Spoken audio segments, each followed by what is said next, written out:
the first goal in the Philadelphia Union versus Minnesota United match. This one comes courtesy of Daniel Gazdag, who's highlighted here on your screen. This is the Union's fourth set-piece goal that they've scored on the season in 5 games so far in MLS. They've been really effective off of set pieces early on in the season. So before we see this kick by Kai Wagner, a couple things here that I want to highlight. We'll start with the 3 defenders here on your screen for Minnesota United in Taylor, Boxall, and Potter Ford. Those guys are playing in a zone marking system, while the rest of the defenders for Minnesota are playing man marking. And this is typical that you see in soccer now, where it's a hybrid system. Half the players are playing zonal, where they're responsible for a certain area inside the box, while the rest of the guys are playing man marking. And so you have 3 Union players that are going to run into this space here highlighted on your screen, and Jack Elliott, Jacob Glesnes, and Mikel Ua. We saw this a lot after this play from the Union, where they would play a low-driven cross, hope that they would have a flick on. It would usually be Jacob Glesnes trying to flick it on here, and then they were hoping for chaos inside the box. Well, if you guys remember, typically last year, the Union are playing the cross in the air to the front post. Usually Alejandro Bedoya would be the one flicking it on, but Jim Curtin said after the game, teams scout us, and so we have to have different variations, and we saw it early on here in this game against Minnesota United.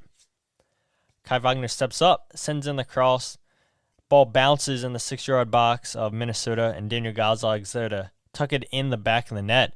And when I saw this play live, I didn't think it was the greatest corner kick by Kai Wagner, but the Union had 8 corners in this game, and about half of them, they played the same kind of ball, and I guess the Union figured early on, this is going to cause issues against Minnesota. Like Jim Curtin said, the Union have to have different variations of set pieces, and when your first corner kick of the game is this successful, why not keep trying it? You can see Daniel Gazdag gets in front of his guy. Nobody on Minnesota United clears this ball. Jack Elliott gets credited with the assist here. I do think this is poor defending by Minnesota. They got to do a better job clearing this, but, it's 1-0 early on for the Union. All right, so this is the second goal in the match. This one comes courtesy of Julian Carranza, and you're going to see this come from a Oliver Zemla free kick. Victor Eriksson's going to mishead this ball, where Alejandro Bedoya is the first to react, and then he heads Julian Carranza inside. Julian Carranza hits the bounce first time and beats Dane Sinclair to the goalkeeper's right. And so we have it right here. Not the greatest clearance by Victor Eriksson. Alejandro Bedoya with a header into Julian Carranza, and Julian Carranza with the finish to put the Union up 2-0. This is the only goal in this match, and both of the Union's goals scored were because of poor defending by Minnesota United. Credit to the Union for capitalizing on the mistakes by Minnesota, but neither one of these goals should have happened if Minnesota would have defended better. All it took was a better clearance, and the Union aren't in with a chance. Credit to Alejandro Bedoya for reacting first to this ball. We'll see the replay here coming up, where nobody contests him for that header, and then Julian Carranza just continues his run and runs in behind Eriksson and hits the ball first time. And so the highlight right here, free kick by Zemla, bad clearance by Eriksson, nobody contests Alejandro Bedoya, Julian Carranza with the run in behind Eriksson, and he's able to hit this first time. And this is a really good header by Alejandro Bedoya, an even better finish by Julian Carranza. But these are the type of goals that you expect Julian to finish. He finishes off here a much-needed second goal for the Union to win this game for the Union 2-0. All right, so because there was only 2 goals scored in this game, we're going to go ahead and show some half chances that the Union created with Quinn Sullivan. We're going to see a chance that Jack McGlynn created for Quinn Sullivan, and then a chance created by Chris Donovan for Jack McGlynn. And then we'll get into 2 other key players that I want to highlight here, and that'll be the end of the video. And so there's about 4 or 5 chances here by Quinn Sullivan.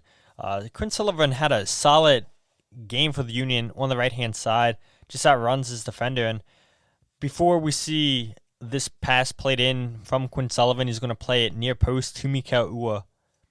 Look how open Daniel Gazdag is. If Quinn Sullivan lifts his head, he can square this ball to Daniel Gazdag, who is probably going to hit this first time. But this is the wrong decision, in my opinion. Quinn Sullivan tried to go that near post to Mikal Ua, and a chance wasted here for the Union to go up 2-0. Chance number 2 on the night for Quinn Sullivan. Plays the ball in between Gazdag and Mikal Ua. Neither player can get a photo onto that ball. Again, just a lot of space for Quinn Sullivan this game. He mishits this ball to Mikal Ua, but this is a really good run, hard run into the box by Mikal Ua, and this is when he's at his best, when he's 1v1 against the defender. He's making this hard darting run into the box. Quinn Sullivan does well to outrun Will Trapp to see Mikal Ua's run, but again, the pass is just a little slow. And there's a similar play like we just saw with the Mikal chance. This time it's a ball played into Julian and Carranza, and just like that chance with Mikal, Quinn Sullivan's running the whole field and sets up a potential chance with Julian. We see a shot there by Quinn Sullivan. It hits the post, goes out for a goal kick, they called. But there's a really good effort here by Quinn Sullivan. And the Union, unfortunate not to get this goal. You see, they go play that ball to the near post, try to get a flick on with Jacob Glezis, like we talked about in the goal that Daniel Gazdag scored. Here's a chance right here on the break for the Union. Jack McGlynn into Quinn Sullivan. And watching that play back, I thought, Quinn Sullivan completely missed the ball, but rewatching the highlight, Quinn Sullivan may have gotten taken out by Dane St. Clair. We'll see the replay. Good ball in by Jack McGlynn. And maybe some contact there by Dane St. Clair. Maybe some contact, but the referee says no penalty and play on.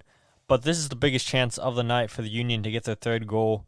You're going to see Nate Harry will just play a long ball up top, and Victor Eriksson, who gave up that second goal, gets bodied by Chris Donovan here. Chris Donovan with a pass to Jack McGlynn, and Jack McGlynn sees his effort saved, and that really should have been the third goal on the night for the Union, but they win 2-0. All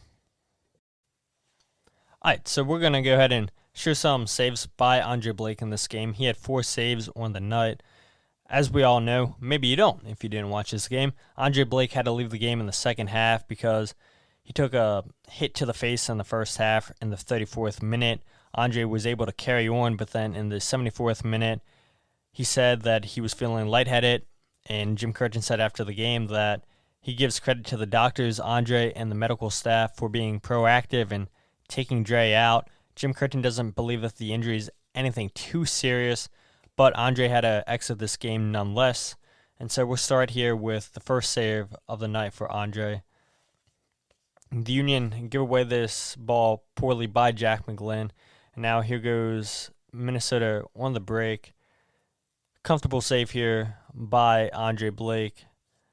Nothing hard, but this save right here in the 41st minute is the biggest save of the game. It's going to be a kick save by Andre Blake. Caden Clark goes into Robin Lod, and Robin Lod's going to put this ball in for Timu Pukki. There's the kick save by Andre Blake. Really good ball in by Lod. Good shot by Pukki, but Andre Blake comes up big with the save. This is a save from distance. Not the hardest shot by Dotson, but Andre Blake saves comfortably. We're going to go ahead and see Andre's 4th save of the night off of a set piece. Easy save for Andre, but that save against Pukki, well done, Andre. All right, so the last thing that I want to point out is the play by Jack Elliott. I think this was Jack Elliott's best game of the season. I think he was the MVP on the day for the Union. Just a really, really solid performance. If you guys have been watching some of the other goal breakdown videos, or if you guys have been listening to the podcast, I've been pretty harsh on the Union center backs this season, where I don't think that they've been good at all, whether it be Jacob Glesnes, Damian Lowe, or Jack Elliott. But this is one of those games where credit to Jack Elliott. He was really, really solid. Jacob Glesson solid as well. The two center backs for the Union played well. Very compact. They kept a very, very good line with each other. And so I want to just point out some highlight plays from Jack Elliott on the night. I'm going to see a block right here by Jack Elliott. You're going to see just really good anticipation by Jack Elliott. He's reading the game well. You'll see throughout these highlights. Closes down his attackers pretty quickly, and he doesn't get turned. And that was an issue for him a lot this season. It's a huge tackle right there on Caden Clark, where it looks like Pookie plays a good cutback ball into Caden Clark, but it's good awareness by Jack Elliott to win the ball there, because if he doesn't, that's a penalty for Minnesota. And again, you can just see just reading this well. Good tackle there. And going to be another good play here on Team Pookie for Jack Elliott. It's a block there. Just overall a solid game, and credit to where it's due. You know, we can be objective and, you know, call out mediocre performances, but when players play well, you got to give them their flowers. And Jack Elliott, best player on the night for the Union. And I just wanted to highlight that there for you guys to show some really good moments in this game by Jack.